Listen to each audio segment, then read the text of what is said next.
mbingu zinataka. Ko kugiriere kwa ugakora ibijuru rishaka. Biblia inasema, Biblia iravuga ngo baada ya hapo, nyuma yaho ijuru kandi ryari ryamusuye abagabo batatu mu Agano la Kale. Isezerano rya kera watatu walikuwa malaika wa Bwana, ni Yesu yeye mwenyewe. Iyo bavugaga malaika w'umwami babaga bavuze Yesu bwe. Biblia inasema, Biblia iravuga ngo baada ya hapo nyuma yaho wakakubali. Barembe. Kumbe kandi kuko amegundua kenye mbingu zinataka. Yari yamenye ibanga ry'ikijuru rishaka. Sadaka yako, ituro ryawe itafanya vitu vitatu. Rirakora ibintu bitatu uyu munsi. Kitu cha kwanza, ijambo rya mbere, hautakufa haraka. Ntabwo uzakenyuka. Baravuze ngo ayiwe ayiwe usiraramike useme yo kuko biranditse mu ijambo ry'Imana. Fanya nini? Kori Tabita alifanya nini? yarasutse. Tabita alifanya nini? Alifufuka. Uko na haraka ya kwenda kusike, ukeneye gupfa wihuta. Ateye cha kwanza, sadaka inafanya. Icyambere ituro rizana kurama. Neno la pili, ijambo rya kabiri, linatumaka Mungu ageuze phrase yenye aliongea. Rizani tumimana ihindura ibyo yateguye.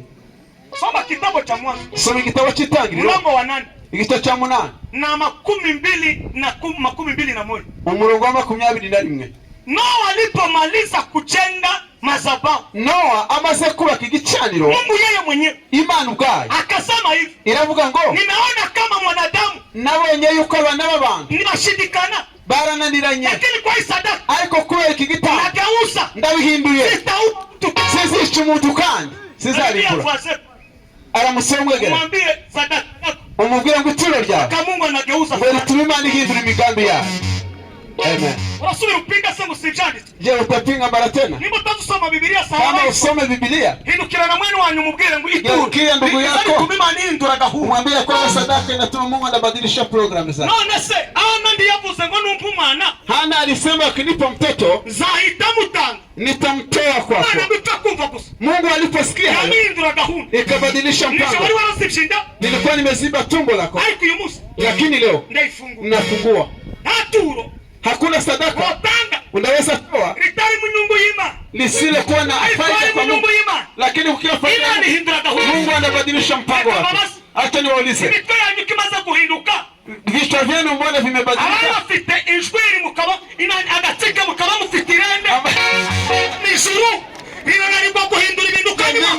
Kubadilisha mambo kama unafanya kile Mungu anataka.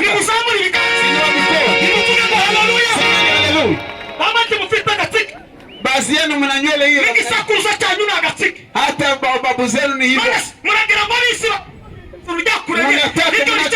Ulimwengu anaweza badilisha mambo, mbingu zitulie.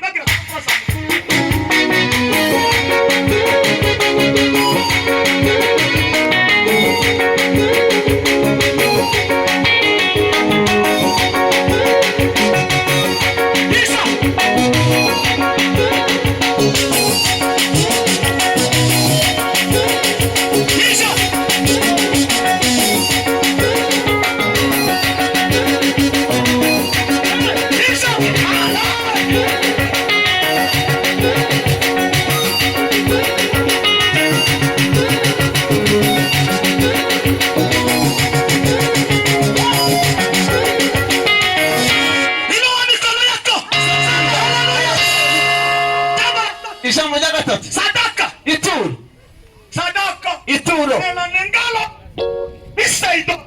Amen. Sadaka ituro. Mtoto wa Daudi, umwana wa Daudi alipopanda Gibeoni, azamusi Gibeoni, sura ya kwanza ya 3 kitabu cha Wafalme wa kwanza na mlango wa 3 mpaka 12. Igice cha 3 abami ba mbere umurongo wa 3 kugera kwa 12. Akatoa sadaka, atanga ituro. Mungu akakosa amani, imani bure mahoro. Sadaka ituro inatumaka Mungu anakuuliza, binaweza kushinda tu uongee mubaya. Me ukijua prononcer phrase mutapreza, mbingu zitakushitura. Imani iyo ubuzisha mu buryo busobanutse mu gihe cya none.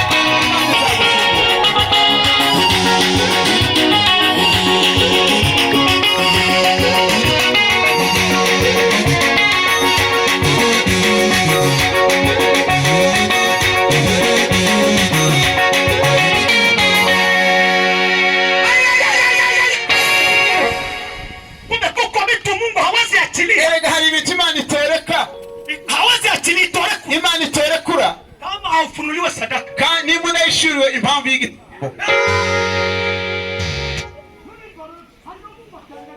Hari ibyo Imana itorekura utaratanga ituro, ariko nutanga ituro Imana izimanuka akabaza ngo se pastor we saba ibyo ushaka mbiguhe.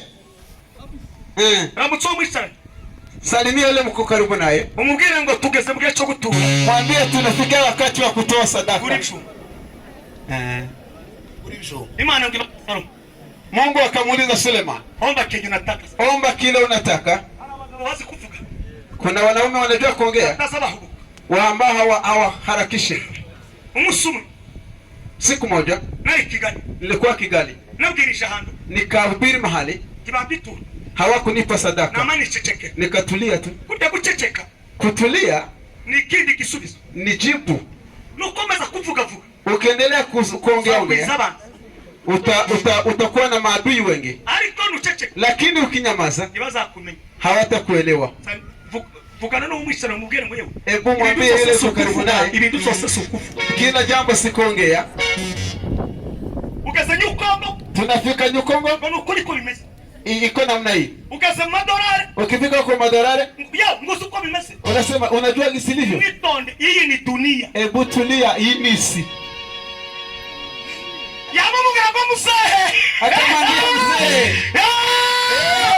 Sina lengo lingine.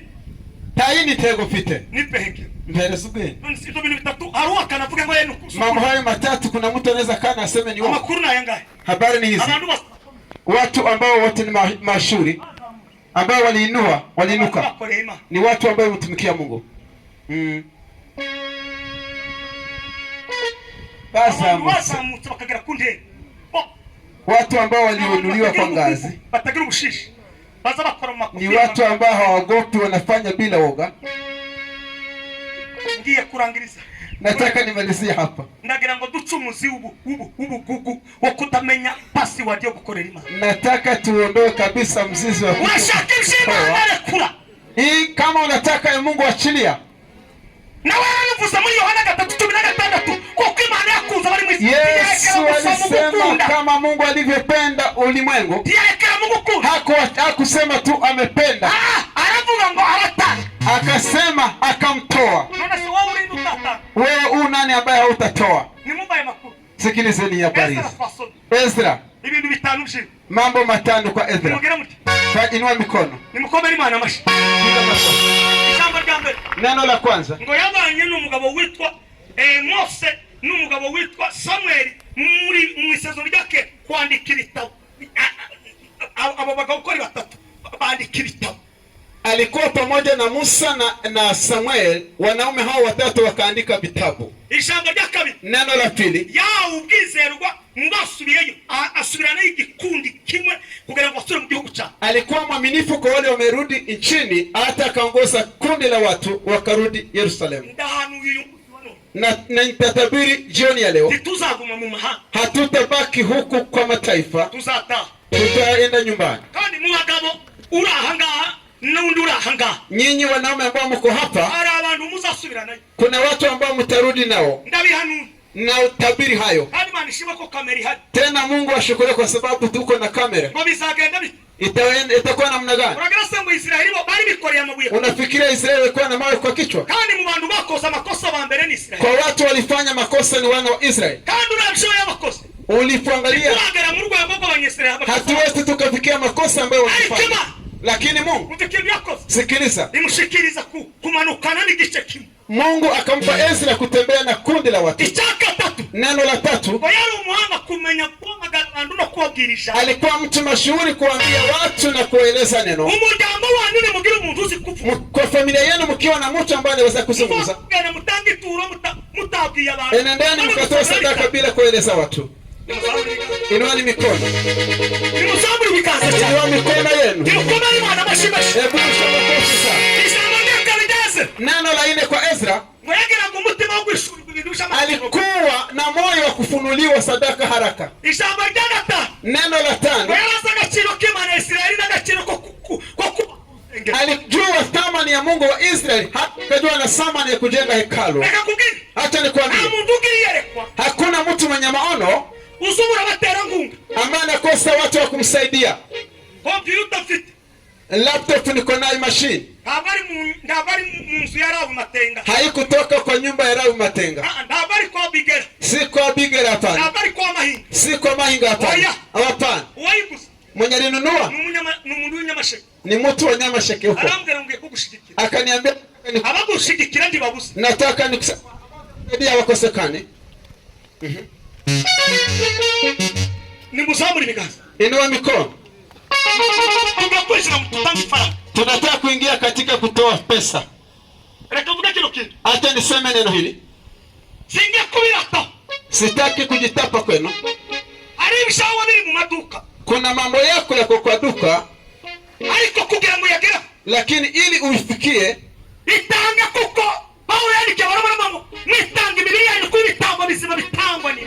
itabidi ujitoe, kwa sababu Biblia inasema toa miili yenu iwe zabihu iliyo hai, kwa sababu ni kumtumikia Mungu kunako mpendeza. Kuna mambo yako yako mbali, lakini ili ya kufikia fungua kode hiyo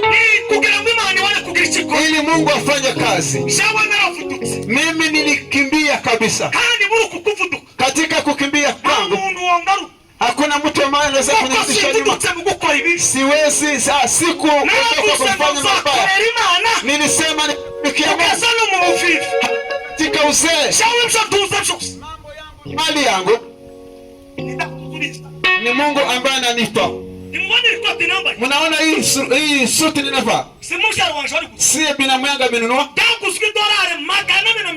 Imenunuliwa dola 480.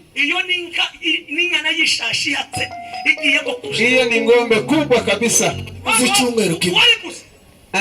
Alinunua. Si msalaba bibogoboko. Ukitoa unaachilia, unamkopesha Mungu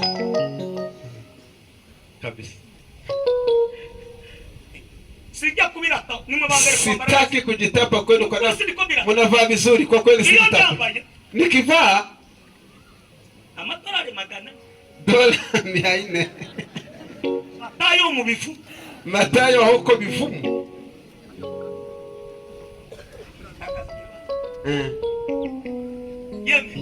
Wadu, acha tutoe pesa. Tununue vyuma. Tena vyuma hivi si vya kanisa hili peke yake. Mikutano ambayo inafanyika mahali hapa, hakuna mnatoa vyuma mahali tofauti. Usipotoa utajifanyia vibaya mwenyewe. Na nilikuwa nafikiria wachungaji reverends ndio nafikiria hivyo, sijue, lakini nilikuwa nafikiria hivyo ili nyinyi muanze, ili muachilie jambo hili.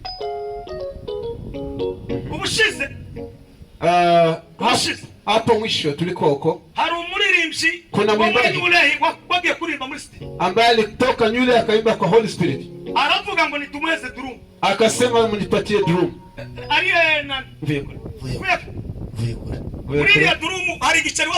Kwa ile drum nilipa pesa, lakini tulimpatia vile tunavyo, si vya mtu. Acha nigeuke side hii. Nimeona nyuso zenu hapa, hamuko maskini hapa. Nani wa kwanza? Tunaingia kwa kazi.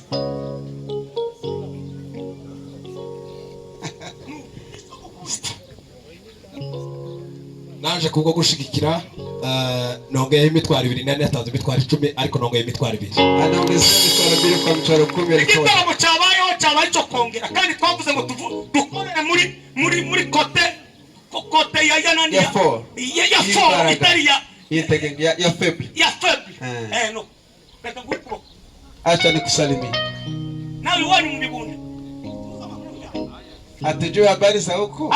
Urabo kunusia kwanga. Lakini jua namna unafaa. Nani mwingine? Niko hapa kwa wachungaji.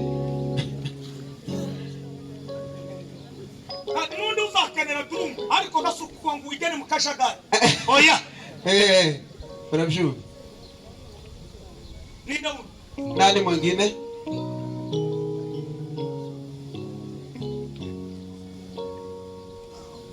ubwo umuyobozi ahagurutse mukuru kwa sababu birarangiye asubuye password natwe itorero tuzashiramo imitwaro 10 tese kanisa la mbele tutatoa mitwaro 10 alafu yeye anatoa mitwaro 2 Rosura kwicara utuyoboye muri NLC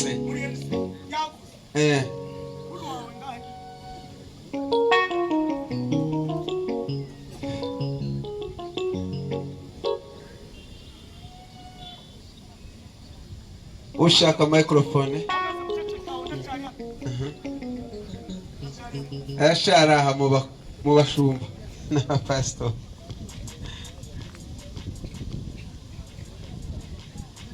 kado imitwaro 2 mukore mu maboko acyane kusalimia